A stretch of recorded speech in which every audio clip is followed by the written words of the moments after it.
আসসালামু আলাইকুম, আমি শাহর হাসান আপনাকে আজকে ভিডিওতে স্বাগত জানাচ্ছি। আজকে 23 মে 2024। আজকের বাজার পর্যালোচনা এবং কয়েকটি গুরুত্বপূর্ণ নিউজ আপনার সামনে হাজির হলাম। এবং দুর্ভাগ্য, আজকেও মার্কেট মাইনাস হলো এবং ব্যাপক পরিমাণে মাইনাস হলো। তো আমরা দেখতে পাচ্ছি যে এই সপ্তাহে মোট 4 দিন কর্মদিবস ছিল এবং এই 4 দিনে এই মার্কেট হেভি পরিমাণে মাইনাস হয়েছে, আমরা খেয়াল করছি। এবং যেহেতু আজকে সপ্তাহের শেষ দিন ছিল বৃহস্পতিবার, আশা করেছিলাম মার্কেট পজিটিভ হবে, কিন্তু দুর্ভাগ্য, মার্কেট তো পজিটিভ হয়নি, বরং আরও পতনের ত্বরান্বিত হয়েছে। তো এটা আসলে কেন হচ্ছে, এরকম কোনো আমি কারণ খুঁজে পাই না। আসলে কেউই ব্যাখ্যা করতে পারবে না কী কারণে এভাবে করে পতন হচ্ছে। তবে যেটা বোঝা যায় সেটা হচ্ছে যে এই নতুন কমিশনার আসার পর থেকেই মার্কেটের কিছুদিন ভালো হওয়ার পর থেকেই কিন্তু আবারও মাইনাস হয়েছে। অর্থাৎ আগের কমিশন বহাল থাকাতে আমার কাছে কেন জানি মনে হচ্ছে মার্কেট আরও বেশি খারাপ অবস্থানে চলে গিয়েছে। তো এটা আসলে সত্যি হতাশাজনক। তো এই বর্তমান কমিশন আসলে কী করছে আমরা ঠিক বুঝতে পারছি না। তারা বিভিন্ন রকম সিদ্ধান্ত গ্রহণ করছে, কিন্তু প্রকৃত থেকে আসলে কিছুই হচ্ছে না। সাধারণ বিনিয়োগকারী কিন্তু আস্তে আস্তে তলানিতে চলে যাচ্ছে বা তাদের মূলধন একেবারে শূন্যের কোটায় চলে যাচ্ছে। তো যাই হোক, এটা খুবই হতাশাজনক। তো সবগুলো বিষয় নিয়ে আমি আলোচনা করব। তো আলোচনায় যাওয়ার আগে একটা ছোট্ট অনুরোধ করি, আমার এই ভিডিওটি যদি আপনাদের ভালো লেগে থাকে বা সামান্যতম উপকার আসে, তাহলে আমি আশা করব আপনারা আমার চ্যানেলটিকে সাবস্ক্রাইব করবেন এবং ভিডিওতে লাইক অ্যান্ড শেয়ার করবেন। তো যাই হোক, সবার প্রথমে আমরা আলোচনা করব হচ্ছে মার্কেটের সম্পর্কে। আমরা এখানে দেখতেছি আজকে ডিএসসি সাধারণ সূচকে 58.70 পয়েন্টের মতো মাইনাস হয়েছে। এছাড়াও ডিএসসি 30 সূচক আমরা দেখতে পাচ্ছি 22.23 পয়েন্টের মতো মাইনাস হয়েছে এবং ডিএসসি সরিয়া সূচক আমরা দেখতে পাচ্ছি 15.02 পয়েন্টের মতো মাইনাস হয়েছে। অর্থাৎ তিনটি ইন্ডেক্সে কিন্তু আজকে আমরা মাইনাস হতে দেখলাম, দুর্ভাগ্য। এবং আমরা যদি এখানে ইন্ডেক্স মুভারটা যদি খেয়াল করি, তাহলে দেখতে পাচ্ছি যে এখানে আজকে পূবালী ব্যাংক তারা 5 পয়েন্টের থেকে কিছুটা বেশি আপ করেছে, আর বাকি সবাই খুবই সামান্য পরিমাণ পয়েন্ট আপ করেছে। অপরদিকে যদি মার্কেট ড্র্যাগারের ক্ষেত্রে দেখি, তাহলে দেখতে পাচ্ছি ব্যাট বিসি, রেনাটা, এরা কিন্তু 5 পয়েন্টের থেকে বেশি। আমরা দেখতেছি ব্যাট বিসি 5.5 পয়েন্টের মতো মাইনাস করেছে। এছাড়াও ব্র্যাক ব্যাংক, এখানে বেক্সিমকো ফার্মা, বিকন ফার্মা, এরা আমরা দেখতে পাচ্ছি 3 পয়েন্ট থেকে শুরু করে 4 পয়েন্টের কাছাকাছি মাইনাস করেছে।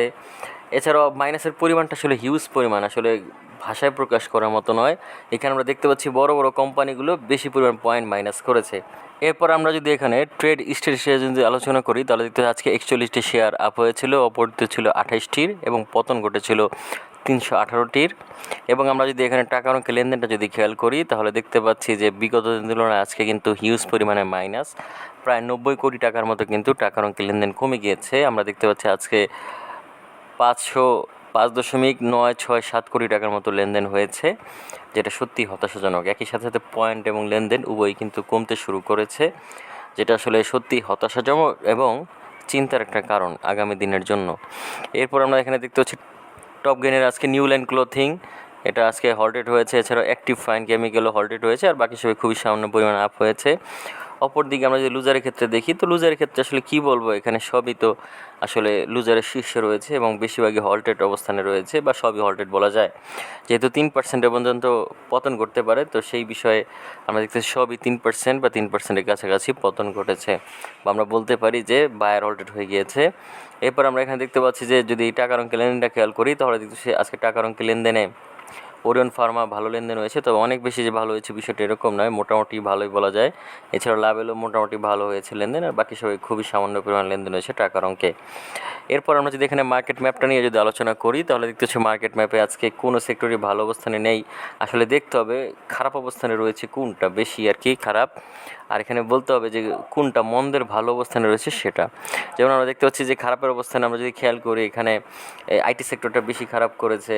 এখানে যদি আমরা খেয়াল করি, দেখতে পাচ্ছি যে সিরামিক সেক্টর খারাপ করেছে, তারপর এখানে জুট সেক্টর খারাপ করেছে বেশি, পেপার অ্যান্ড প্রিন্টিং তুলনামূলকভাবে বেশি, ট্রাভেল অ্যান্ড লেজার এরা কিন্তু তুলনামূলকভাবে বেশি খারাপ করেছে। আর আমরা যদি একটু মন্দের ভালো চিন্তা করি, তাহলে আসলে এখানে বলতে গেলে ব্যাংক সেক্টরটা মন্দের ভালো, কর্পোরেট বন্ড মন্দের ভালো। তো এই হচ্ছে বিষয়, এগুলি আসলে কী বলবো, আজকে মার্কেট সম্পর্কে আর তেমন কিছু বলার নেই, খুবই খারাপ অবস্থা।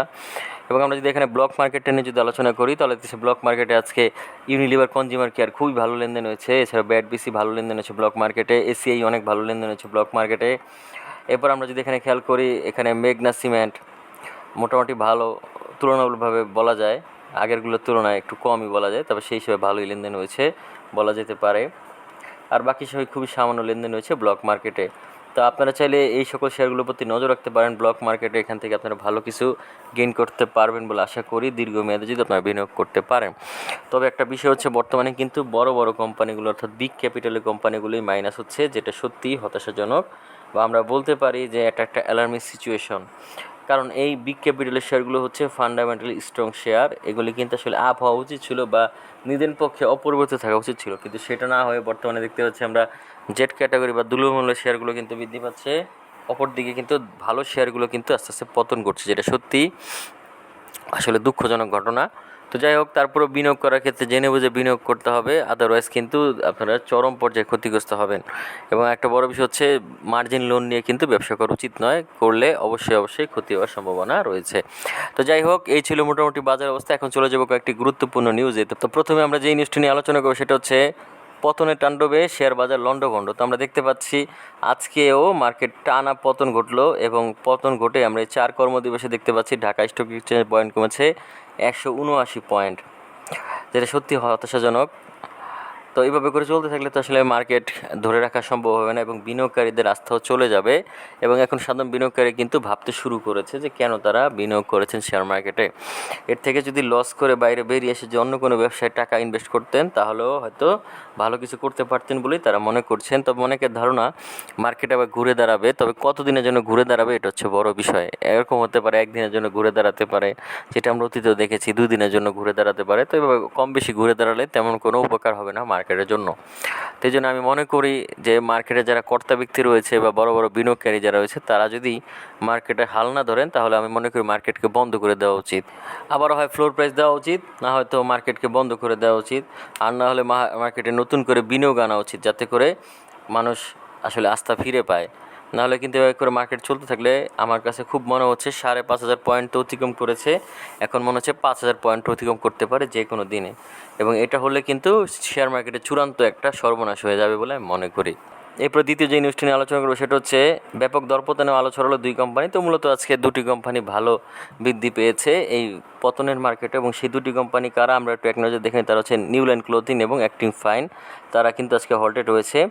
তো মূলত এই শেয়ারগুলো কিন্তু তেমনভাবে ফান্ডামেন্টালি স্ট্রং নয়, তারপর আপনারা যদি মনে করেন চাইলে বিনিয়োগ করতে পারেন। তবে একটা বিষয় হচ্ছে, এই সকল শেয়ারগুলো কিন্তু 1 দিন 2 দিন বৃদ্ধি পায়, তারপরে তারা হারিয়ে যায়, এভাবে করে খুঁজে পাওয়া যায় না।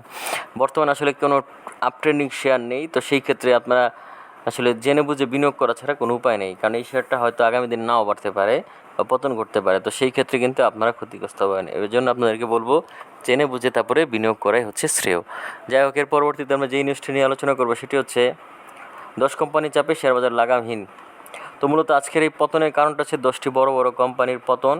সেই 10টি বড় বড় কোম্পানি কারা, তারা আমরা এক নজর দেখে নিই। সেটা হচ্ছে British American tobacco, Renata, BRAC bank, Beximco pharma, Beacon pharma, Lafarge Holcim Bangladesh, Khan brothers, Kohinoor chemical, best holding এবং প্রিমিয়াম ব্যাংক পিএলসি।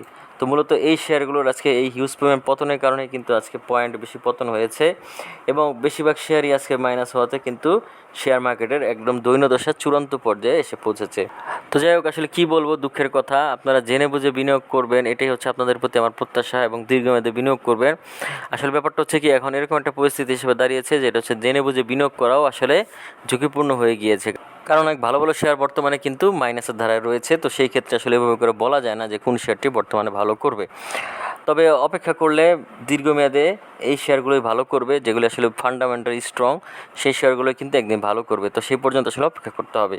তো যাই হোক, এর পরবর্তীতে আজকে দিন সর্বশেষ যেই নিউজটি নিয়ে আলোচনা করবো সেটা হচ্ছে 11.5 লাখ শেয়ার কেনার ঘোষণা। তো মূলত আমরা দেখতে পাচ্ছি 11.5 লাখ শেয়ার কেনার ঘোষণা দিয়েছে, অর্থাৎ 11,25,000টি শেয়ার কেনার ঘোষণা দিয়েছে শেয়ার বাজারে অন্তর্ভুক্ত এনআরবিসি ব্যাংকের উদ্যোক্তা পরিচালক মোস্তাফিজুর রহমান প্রিন্স।